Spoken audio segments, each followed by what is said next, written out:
सुप्रभातम आजिर पंचांग ओ अमृत वचन।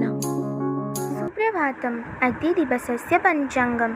अद्य श्री श्वेतवराह कल्पस्य वैवस्वतमन्वन्तरः द्वितीयपरार्धः उत्तरायणः ग्रीष्मऋतुः वैशाखमासस्य कृष्णपक्षनवमी तिथिः बृहस्पतिवासरश्च चुकाप्त षड्विंशत्यधिक एकपञ्चाशत्शतं विक्रमसंवत् 81-द्विसहस्रं मे मासस्य द्वितीया तारिका। अद्य दिवसः सर्वेषां कृते मङ्गलमयं भवतु इति विभुपदारविन्दयोः विनम्रप्रार्थना।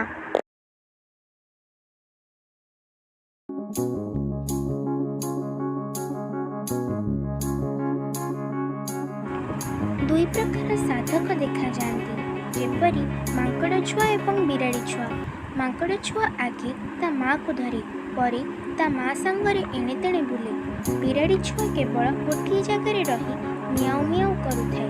ता माँ जेतेबेले जेउठाको इच्छा हुए बेकमुंडर धरी नहीं जाए।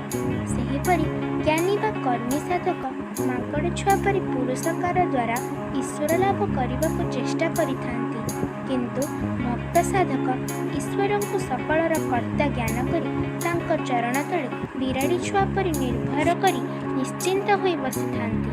ठाकुर श्री रामकृष्ण परमहंस।